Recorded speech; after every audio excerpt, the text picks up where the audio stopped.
Story survive.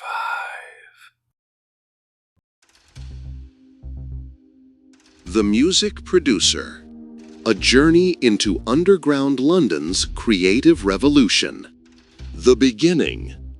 Gatwick Airport Terminal, early morning, January 2005. My name is James Chen. I was 26 years old, a music producer with more ambition than experience, and I was about to step into one of the most transformative periods of my life. As I collected my luggage from the carousel, I received a text message from an unknown number. Shoreditch is changing. Move carefully. I stared at it for a long moment. My friend Tom from Manchester had arranged everything: the flat, some initial connections, a few leads on studios. But this message? This wasn't from him. Someone else knew I was arriving. Someone else knew where I was going. I deleted the message and told myself it was probably spam, a misdirected text meant for someone else. But as I walked through the airport terminal, pulling my suitcase behind me, something shifted inside me. A feeling, a warning I couldn't quite explain. What I didn't know then was that this feeling was accurate. I was about to enter a world I didn't understand. A world where music and creativity existed along something far more complex. A world that would change me forever. I took a taxi to Shoreditch with my suitcase and my laptop, completely unaware of what I was walking into. First impressions: Brick Lane and Shoreditch High Street. Morning, January 2005. The taxi pulled up to a converted textile factory on the corner of Brick Lane and Shoreditch High Street. The building was old, genuinely old, with exposed brick and windows that hadn't been cleaned in years. The ground floor was a curry shop, the smell of turmeric and cardamom already wafting up to the streets. My flat was on the 4th floor. The landlord, Mr. Patel, was a man in his 50s with tired eyes and the kind of weary kindness that comes from renting properties in neighborhoods you no longer recognize. He showed me around the space: a single room barely large enough for a bed and desk, a radiator that clanked ominously, a window that looked out onto the street below. "It's small," I said, understanding this was an understatement.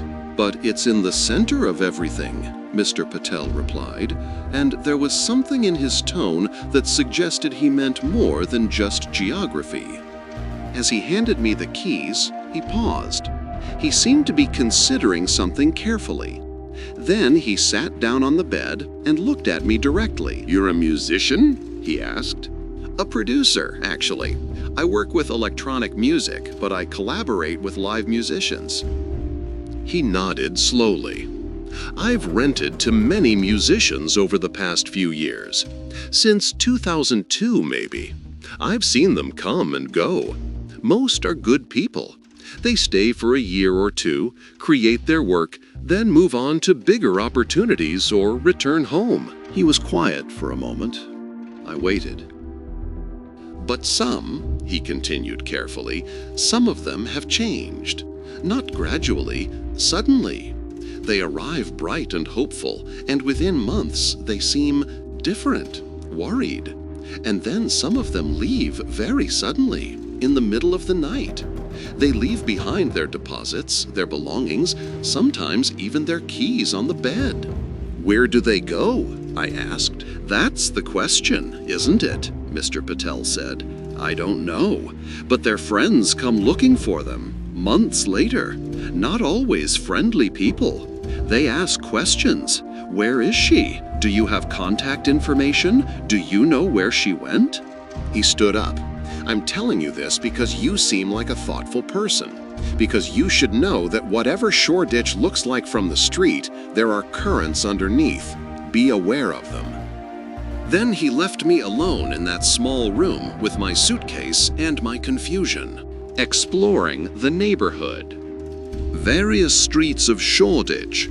Days 1-5 January 2005. Over my first week, I began to understand what Mr. Patel meant. By day, Shoreditch was undergoing rapid transformation. Coffee shops were appearing on streets that had never seen them before. Estate agents' offices opened weekly. Property developers circled like sharks, buying up old warehouses and abandoned factories. The neighborhood was gentrifying at visible speed. But there was another Shoreditch that existed alongside this visible transformation. An underground Shoreditch that revealed itself gradually, carefully, only to people who were paying attention. I'd walk down Kingsland Road and notice small galleries hidden behind unmarked doors. I'd pass warehouses with no signage, no indication of what happened inside, but with groups of people arriving after dark. I'd see artists and musicians moving through the streets with a particular kind of purpose. They knew where they were going, and they were careful about who saw them go. The music venues didn't advertise. Word spread through text messages, through emails sent to carefully maintained lists, through conversations whispered in bars. A show would happen in a basement one night, and unless you were connected to the right network, you'd never know it had occurred. I spent hours in the British Library using their computers to research Shoreditch's history. I learned about its past as a center for textile manufacturing. I learned about the artists and designers who had begun moving here in the 1990s, attracted by cheap rents and industrial spaces. I read about the emerging electronic music scene, the post-punk revival, the visual art collectives. But the deeper history, the story of how the underground creative scene actually functioned, how it was funded, what mechanisms allowed it to exist, that information wasn't in databases or library books. That I would have to learn by living it. The first venue. The Curtain Road, Night Week 1, January 2005. On my 6th night in Shoreditch, loneliness drove me to action. I'd spent 5 evenings in my small room, researching online, listening to music, trying to figure out how to make connections in a city where I knew no one. But isolation has a way of creating desperation. I decided I'd go to a bar, have a drink, and if nothing else, at least be around other human beings. The Curtain on Curtain Road looked ordinary from the outside, just another pub in a rapidly changing neighborhood. Inside, it had the aesthetic of a place that had been designed to look like it hadn't been designed. Exposed brick, mismatched furniture, vintage beer signs on the walls. I ordered a pint and sat in a corner, nursing my drink and observing the other patrons. This was my strategy. Observe first, understand the social dynamics, then attempt connection. Around 11 p.m., something changed in the venue's atmosphere. People who had been sitting casually began to move toward the back of the bar. They moved with a certain purposefulness, as if responding to some signal I hadn't perceived. Curious, I followed them. Behind the main bar area, there was a doorway I hadn't noticed before. It led to a staircase descending into darkness. I could hear music, not from speakers, but actual live instruments. A bass line that seemed to vibrate through the building's foundations. Drums creating complex polyrhythms. Electronics humming underneath everything. I descended the stairs. The basement opened into a space that felt larger than the building above it should have allowed. It was lit by candles, dozens of them, creating dancing shadows on the brick walls. The space was maybe 40 feet long and 20 feet wide, with a low ceiling that made you feel slightly claustrophobic. Perhaps 50 people filled the space. They weren't dancing or partying in any conventional sense. They were gathered in small groups, talking quietly, observing the musicians with intense focus. The atmosphere was contemplative, almost sacred. The musicians, a turntablist mixing vinyl with electronic effects, a live percussionist playing complex patterns on various instruments, a bass player locked into a groove that felt almost hypnotic, were creating something extraordinary. The music wasn't trying to entertain, it was trying to communicate something. to express something that couldn't be expressed in words. I stood against the wall, completely transfixed for what must have been 40 minutes. When the set ended, the musicians stepped back, the crowd dispersed slowly, and I remained there, trying to process what I'd experienced. A woman appeared beside me. She was perhaps 40, with sharp features, and the kind of presence that made you feel like she was assessing you. She held a drink, but wasn't drinking it. "First time?" she asked. "Yeah, how did you know?" "Because you have the look of someone who's never experienced music like that before. Pure, uncompromised by commercial considerations, created simply because it must be created." "How often does this happen?" I asked. She smiled slightly. "That depends on many things. The musicians have day jobs. The space isn't officially sanctioned. The event exists in a kind of legal gray area. But that's precisely what makes it possible." "What do you mean?" She looked at me carefully, as if deciding whether to continue. "The official Shoreditch, the one gentrifying, the one that will eventually become expensive and mainstream, that requires permits and licenses and insurance. It requires compromise. But the real Shoreditch, the one that's still creating genuine art, exists outside those systems. It exists because no one's looking too carefully. It exists because the people creating it have decided that authenticity matters more than legality." "That sounds risky," I said. "It is," she replied, "which is why you should be careful. The more you see, the more you understand, the more complicated your position becomes. You'll have to decide whether you're willing to be part of something beautiful that exists in ethical gray areas. Not everyone is." She walked away before I could respond, disappearing into the crowd and then up the stairs. I remained in that basement for another hour, trying to understand what had just happened, what I'd witnessed, what I was being invited to become part of. Danny, Bar Kick, Shoreditch High Street, night week 2, 2:30 a.m. I returned to the curtain twice more that week, but the basement was locked. No music, no event, just a sealed door. I began exploring other venues, guided by whispered recommendations and careful questions. I learned about Bar Kick, a video game arcade bar that also hosted live music. I learned about The Stable, a space hidden behind an unmarked door on Scrutton Street. I learned about Brick Lane Gallery, which wasn't actually a gallery, but a massive loft space where multidisciplinary art events occurred.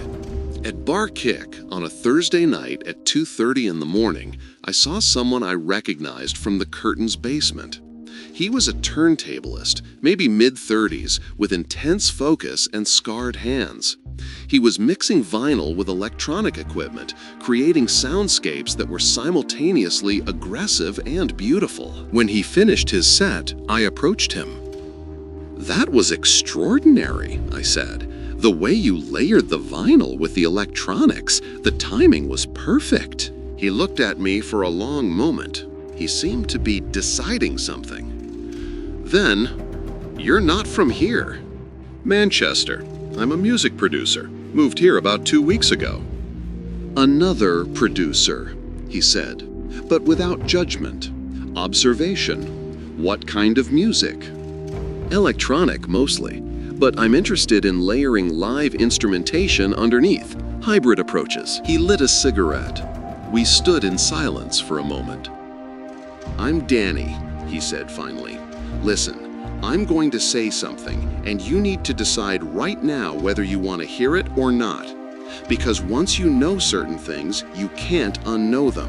And once you're part of certain things, you can't just walk away without consequences." My pulse quickened. I want to hear it. Danny looked around the bar, ensuring we were relatively alone. Then he lowered his voice. "The creative scene here, the real one, not the sanitized version that's starting to appear in magazines, it exists because of a specific infrastructure. That infrastructure protects the artists, provides funding, creates spaces where people can create without commercial pressure. But that infrastructure has costs, and those costs aren't paid by the artists or the audiences.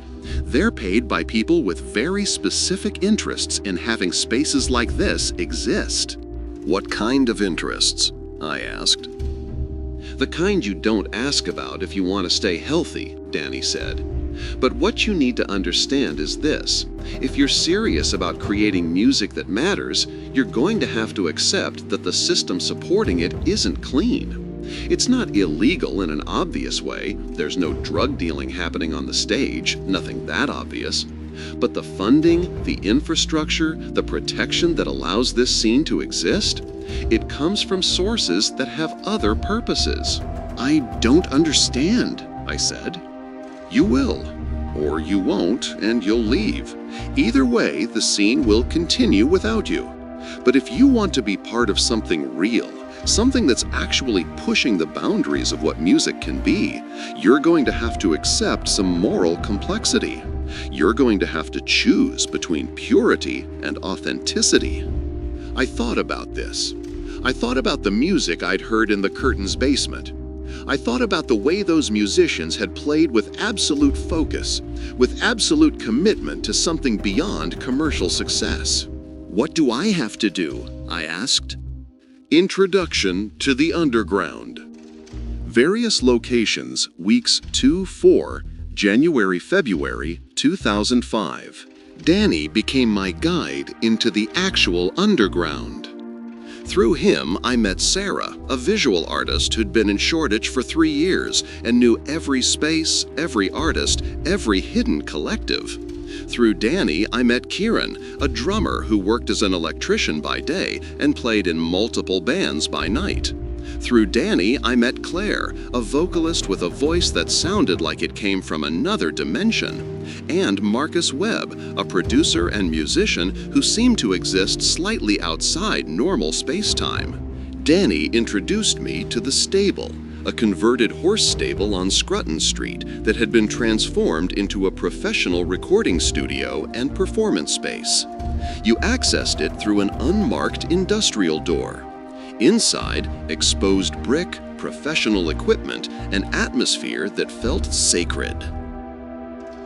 He introduced me to Brick Lane Gallery, a massive loft space in a converted textile factory where Thursday nights, a network of text messages and emails would summon artists, musicians, filmmakers, and visual artists to create collaborative work.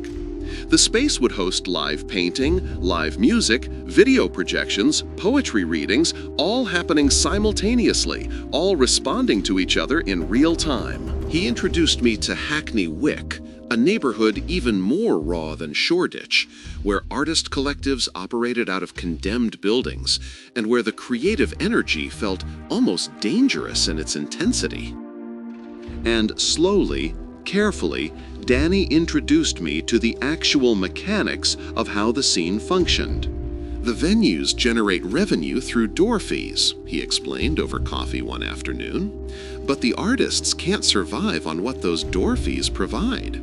The venues can't actually pay for space and equipment and insurance based on 100 people paying £5 each. So the venues have to have other revenue streams. What kind of revenue streams? I asked. Danny hesitated. The kind that doesn't show up on official books.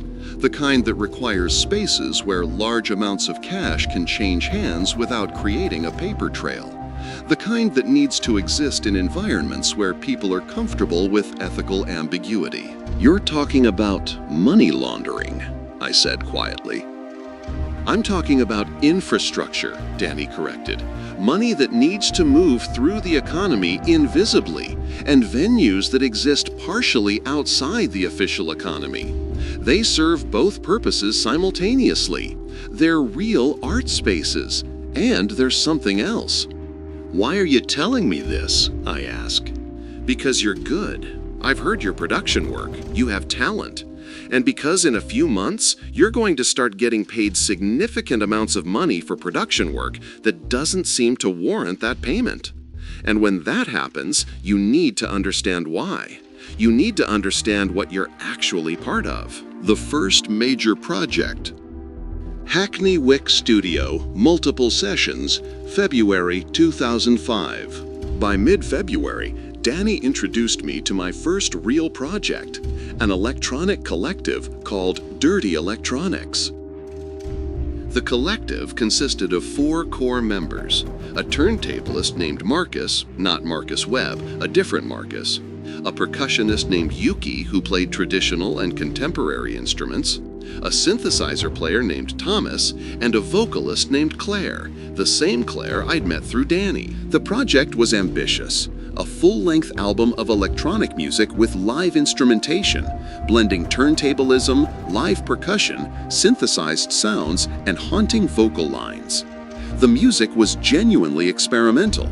It wasn't trying to sound like anything that currently existed. It was trying to expand what electronic music could be. The studio where we recorded was in a converted warehouse in Hackney, Wick. You accessed it through an unmarked door in an unmarked building. The equipment was professional, far better than a space like this should have possessed. The acoustics were excellent. The space felt like somewhere important happened. For 2 weeks, I worked with this collective, producing and mixing tracks. The process was collaborative and intense. We'd record from 9 p.m. to 6 a.m., fueled by coffee and focus. We'd try approaches that didn't work, scrap them, try something completely different. We'd build layers upon layers, creating depth and complexity. The music that emerged was extraordinary. It sounded like the future of electronic music, sophisticated, emotionally resonant, technically innovative without being technically self-conscious. "This is what it's for," Claire said during one of our final sessions, around 4 a.m., when we were all running on fumes, but the music had reached a state of near perfection. All of this, all the spaces, all the infrastructure, all the complexity, it's so that music like this can exist, so that artists can create without thinking about commercial viability, so that we can push the boundaries of what's possible. I believed her. I wanted to believe her. What I didn't want to think about was where the funding came from.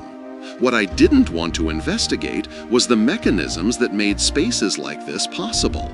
What I didn't want to acknowledge was that beauty might be built on foundations I wasn't willing to examine too closely. The second warning. James's flat, evening week, 5 February 2005. I'd been in Shoreditch for about 4 weeks when the second warning came. I was in my small room working on a mix when there was a knock on my door. It was unusual. Visitors were rare, and unexpected visitors were unprecedented. I opened the door to find Alice, the photographer I'd encountered on the street weeks earlier. She looked different than she had before. She looked frightened. "Can I come in?" she asked. I stepped aside. She entered the small room and closed the door behind her. "I need to tell you something," she said, "because I think you're heading toward a decision point, and you should have information before you make that decision." "What kind of information?" I asked. "There was a girl," Alice said. "Sophie. She was part of the Shoreditch scene. She was dating Danny, actually. She was an artist, installations, video work, really interesting stuff. She arrived about 2 years ago from Leeds. She was brilliant and dedicated, and she seemed like she was going to be part of the scene for a long time." Alice paused, seeming to gather herself. About 8 months ago, Sophie started asking questions. She wanted to understand how the venues were actually funded. She wanted to know where the money was coming from. She thought maybe it was grant money, Arts Council support, things like that. But as she investigated, she started realizing that the money wasn't clean. She started realizing that she was part of a system that was more complex than just artists supporting artists. "What happened?" I asked, though I was fairly certain I didn't want to know the answer. She told Danny she wanted out. She said she was going to the police. She was going to tell them what she knew about the funding, the infrastructure, all of it. She was scared, but she felt like she had to do it. It was a matter of conscience. Alice stopped. The silence hung between us. "And then?" I prompted. "And then she disappeared. 3 months ago. Just vanished. Her flat was packed up. Her landlord said her friend came and collected her things. But nobody's seen Sophie. Nobody knows where she went. Her family's been trying to find her. Her friends have posted on social media. But it's like she just ceased to exist." I felt cold, despite the warmth of my room. "You're saying something happened to her?" "I'm saying that people who ask too many questions, who threaten to expose the infrastructure, who try to leave, they disappear. And I'm telling you this because you're starting to become important to the scene. You're producing good work, you're talented, and you're at a point where you can either go deeper or step back. But you need to understand what's going deeper means." "Why are you telling me this?" I asked. "Why put yourself at risk?" Alice looked at me directly. "Because I'm trying to figure out what happened to Sophie. Because I'm documenting everything. Because someone needs to have a record. And because I think you might be able to help me understand what's actually happening here." Marcus Webb. Hackney Wick Studio, Deep Night, Week 6, mid-February 2005. Danny took me to meet Marcus Webb at a studio I'd never been to before. It was accessed through a building in Hackney Wick that looked abandoned from the outside. We climbed 6 flights of stairs through corridors that smelled like rust and decay. At the top, a locked door with no marking. Danny knocked. 3 times. Pause. Twice more. The door opened. Marcus Webb was in his late 50s or early 60s, with the weathered face of someone who'd lived intensely. His eyes were sharp and intelligent. He gestured for us to enter. The studio inside was state-of-the-art. Professional mixing desk, high-end monitors, recording equipment that must have cost tens of thousands of pounds.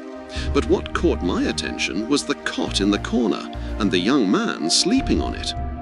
"That's Tommy," Marcus said, following my gaze. "He's a musician, extraordinarily talented, but he's struggling with addiction." I could see track marks on Tommy's arms. He looked like he'd been through something that had aged him beyond his apparent years.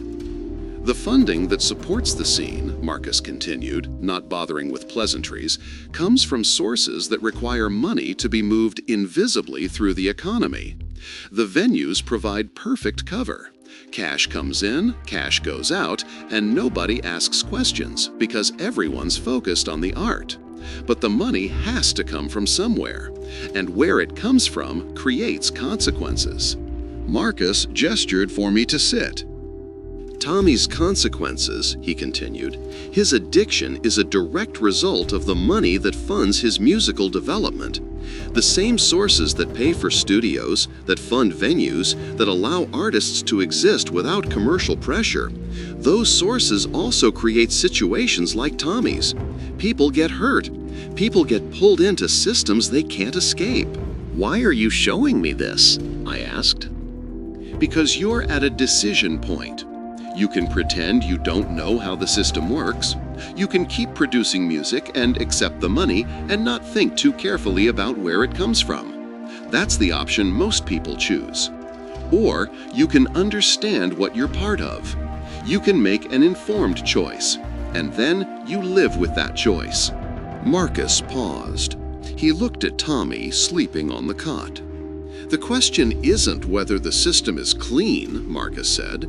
"The question is whether you're willing to live with the contradiction, whether you can create beauty knowing that it's built on foundations that create suffering, whether you're comfortable with that moral complexity." "And if I'm not?"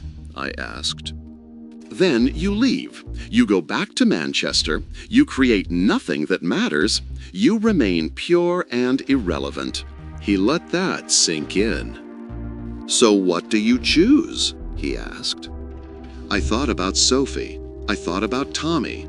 I thought about the extraordinary music I'd been creating. I thought about the basement at the Curtain. I thought about Claire's voice. I thought about the future of electronic music being created in spaces that shouldn't exist.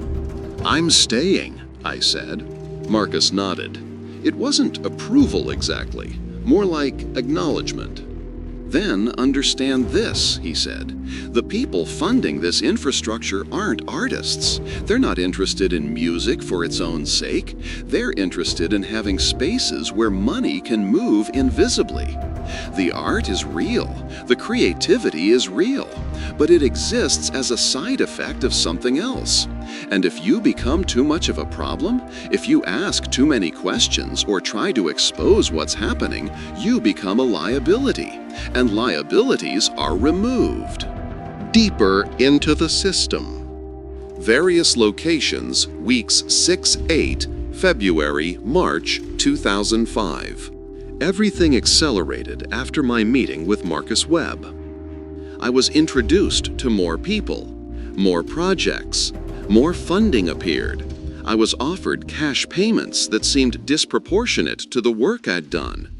I was invited to recording sessions in spaces I'd never known existed. The money was strange, sometimes thousands of pounds for a few days of work. Other times, nothing for weeks, then a massive payment would appear. The randomness and excess told me exactly what Danny and Marcus had been hinting at.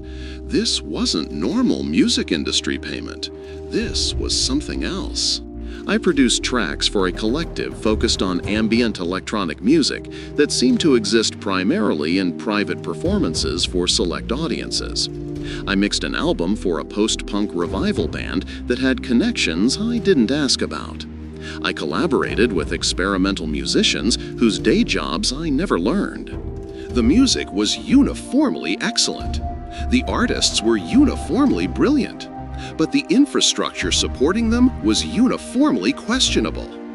By late February, I was making more money than I'd ever made in my life. By mid-March, I'd created more significant music than I'd created in the previous 5 years. But I was also increasingly aware that I'd become part of something I didn't fully understand and couldn't easily leave.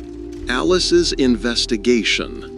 Alice and I began spending time together, ostensibly to discuss what she was investigating about Sophie's disappearance, but also because there was something between us that was becoming harder to ignore.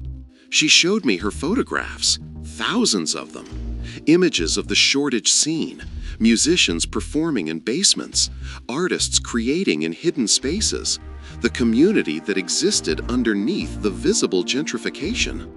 But she also showed me other photographs, images of people who looked connected to the infrastructure, men in expensive suits appearing at venues, money changing hands, conversations in corners that looked significant. "I'm trying to build a picture," Alice explained. "I'm trying to understand the network.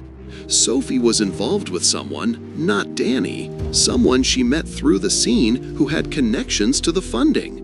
And once she realized what was happening, once she tried to leave, she disappeared. What happened to her?" I asked. "I don't know. That's what I'm trying to figure out. But I know this, she's not the first person to disappear. There's a pattern. Artists, musicians, people who ask too many questions or try to leave, they vanish. And the scene just continues without them. New people arrive, new talent emerges. Life goes on." "That's horrifying," I said. "Yes," Alice agreed, "but it's also the mechanism that keeps the scene pure.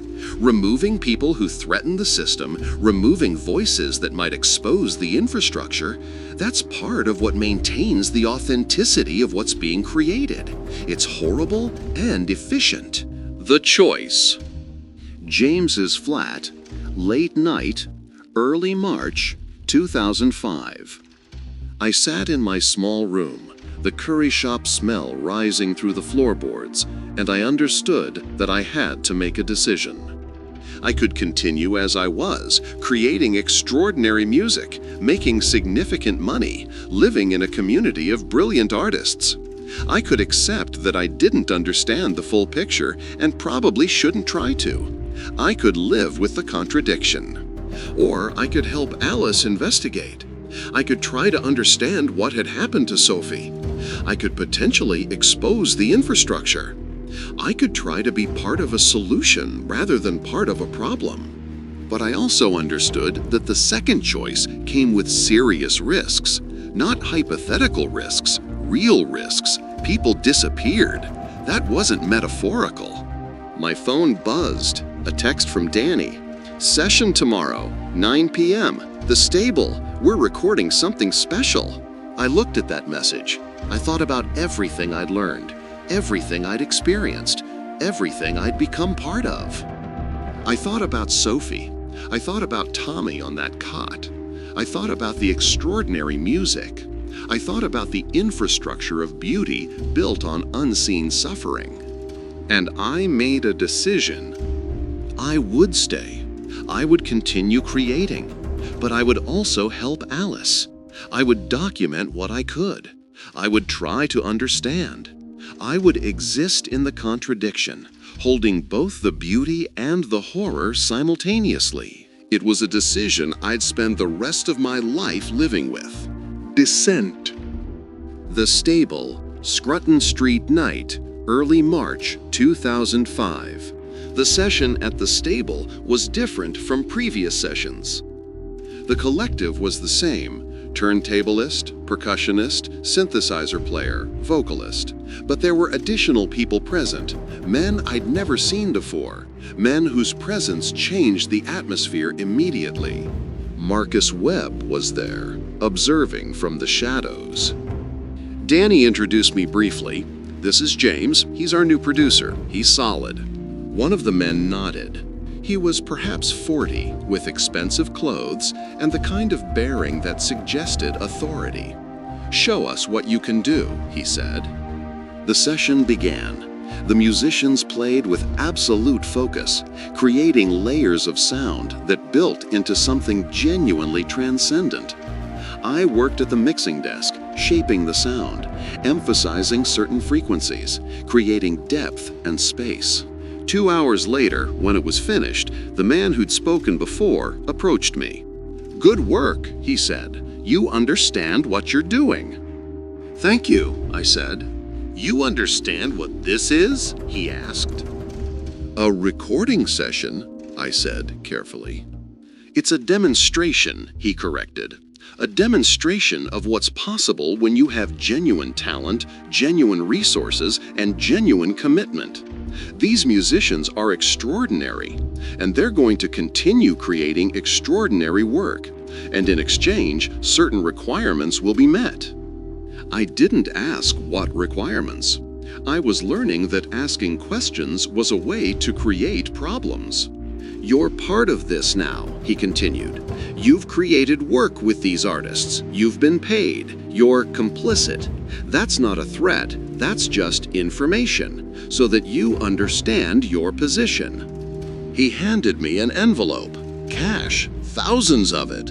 "That's for today's work," he said, "and for your discretion regarding today's work, regarding all of this. Do you understand?" "I understand," I said. "Good. Welcome to the real underground, James, the one where the stakes actually matter."